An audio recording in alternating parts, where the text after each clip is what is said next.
کی جب زد میں آیا تو کپڑے اتار کے برہنہ ہو گئے. جانتا تھا علی مجھے دیکھیں گے نہیں. علی نے لاہور پڑھا اور بچ کے نکل گئے. تو کہنے لگا ہاذا من معجزاتی، یہ میرے معجزوں میں سے ہے کہ میں ذوالفقار کی زد میں آ کے بچ گیا. ایک بات تو صحیح کہی، جو بھی ہے تمہاری فضیلت ہی صحیح، مگر بڑی برہنہ فضیلت ہے کہ بیان کرنے کے لائق نہیں ہے. تو جب ذوالفقار حیدری میدان صفین میں چلی تو تاریخ کہتی ایک جانب سے علی کا حملہ ہوا، دوسری طرف سے عباس نے حملہ کیا. تو فوج اشکیاں چلائی، ابھی تو ایک ہی علی لڑ رہا تھا، یہ دوسرا علی کہاں سے آ گیا؟ تو یہ شامی لشکر جانتا تھا تلوار عباس کی چلے گی تو کوئی نہیں بچے گا. آیت اللہ اصفہانی کہتے اتنا بہادر تھا علی کا بیٹا کہ یہ کیا لشکر ہے کربلا کے میدان میں جو حسین کے خلاف آیا ہے. اگر سارا عرب مل کے عباس کے خلاف آ جائے تو آسمان کا سورج گواہ بنے گا. اگر آخر میں کوئی میدان میں تنہا کھڑا ہوگا تو وہ علی کا بیٹا ام البنین کا بیٹا عباس ہوگا.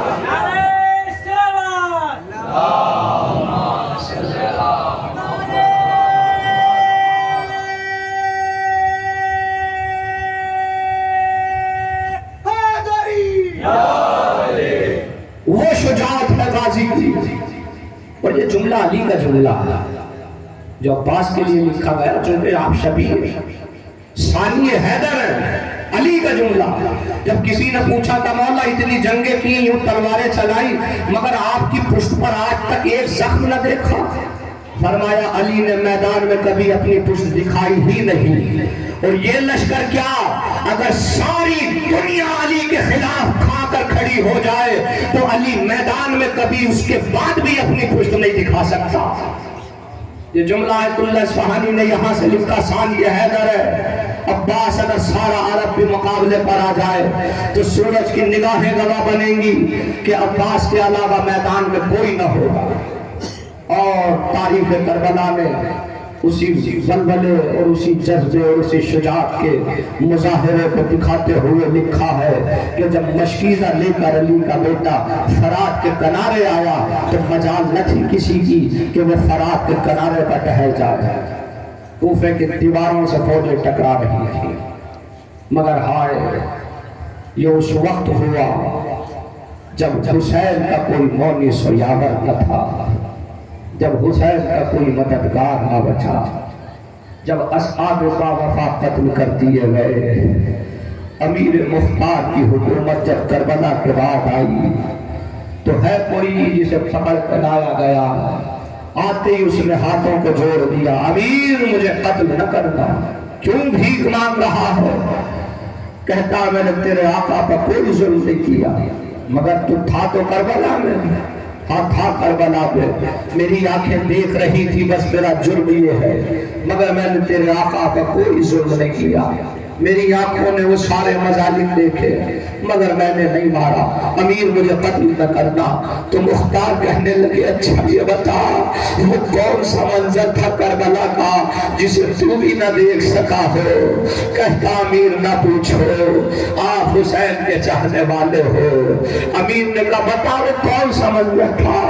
تو کہتا ایک منظر ایسا تھا میں منہ پھیر کے رونے لگا، مجھ سے وہ منظر نہ دیکھا جاتا تھا. کہ کون سا منظر؟ کہ جب تیرا آقا تنہا ہو گیا، جب حسین اکیلے ہو گئے، جب خیموں میں زینب و ام کلثوم تھی، جب حسین کی بیٹیاں رو رہی تھی، جب حسین کی بہنیں گریہ کر رہی تھی، جب کوئی نہ تھا.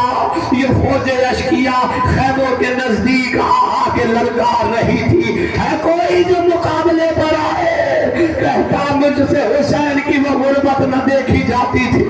جب عباس خیمے سے نکلتے تھے تو بندے کمر کو حسین پکڑ لیتے تھے. بھیا اگر آپ ہی نہ رہو گے تو زینب کی حفاظت کون کرے گا؟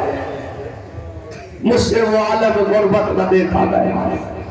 شیخ مفید کہتے ہیں وہ حملہ کیا عباس نے اس موقع پر کہ صفین یاد آ گئی. ایک طرف سے عباس نے حملہ کیا دوسری طرف سے حسین نے حملہ کیا، فوج اشکیاں کو خیموں سے دور کیا، خیمے میں پلٹ کے آئے عباس تو وہی بچوں کی صدائیں تھی، العطاش العطاش العطاش۔ آخری ہو گئی شب کا آخری حصہ، 8 محرم منسوخ کیے غازی عباس سے تاکہ ام البنین کے بیٹے کو رو سکے۔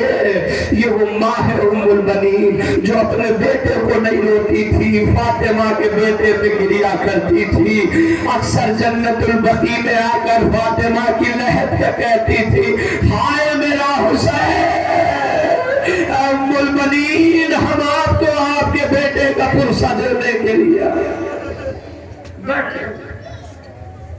العطاش پیاس مارے ڈالتی۔ عباس پانی کی سبیل کرو میرے بھائی، ایسا نہ ہو کہ بچے مر جائیں، بس اتنی اجازت تھی۔ ٹوٹا ہوا نیزہ لے کر غازی فرات کے کنارے آیا، مشکیزہ کو پر کیا۔ کہتے ہیں علماء پیاسے تو خود بھی تھے، لہذا چلو میں پانی کو اٹھایا، مگر راوی کہتا میری نگاہوں نے دیکھا عباس نے پانی کا منہ پہ پانی کو دے مارا، یہ چلو دہنے عباس میں نہ پہنچا۔ کیوں کہ ہو سکتا ہے حسین کی بچی کی تصویر نظر آ گئی ہو، بچوں کی التش کی صدائیں کانوں میں آ رہی ہو، یہ باوفا بھائی ہے کیسے پانی پی سکتا تھا۔ مشکیزہ لے کے عباس چلے، مگر وہی فریب ہوا، ظالموں نے چھپ کے وار کیا۔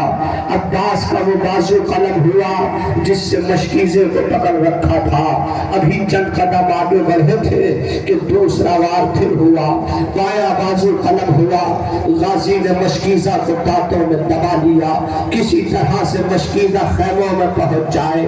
حرملہ ملعون سے کسی نے کربلا کے بعد پوچھا تھا تو کہتا تھا ملعون کربلا میں 2-3 تیر بڑے کامیاب رہے میرے، کون سے تیر؟ ایک وہی تیر جو سیشوبہ علی اصغر کے گلے میں لگا، دوسرے تیر کو کہتا ہے جب عباس اس مشکیزہ کو دانتوں میں دبا کے جا رہے تھے، میں نے چلو کمان میں تیر کو جوڑا، مشکیزہ کی طرف تیر کو پھینکا، یہ تیر مشکیزہ پہ جا کے لگا۔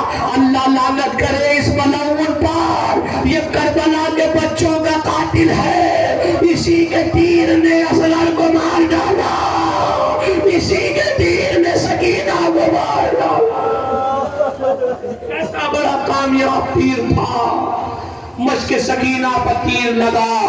عباس نے گھوڑے کا رخ پھر سے دریا کی طرف کیا۔ کیا سمجھتے ہو مرنے کے لیے آمادہ ہو گیا علی کا بیٹا؟ نہیں، تیری شجاعتوں کو سلام، ابھی سانس تو باقی ہے نا، جب تک عباس زندہ ہے دوبارہ پھر پانی بھر کے خیمے میں لے کے جائے گا، مگر جھکا ہوا سر تھا، یا کسی نے گرز آہنی عباس کے سر پر مارا،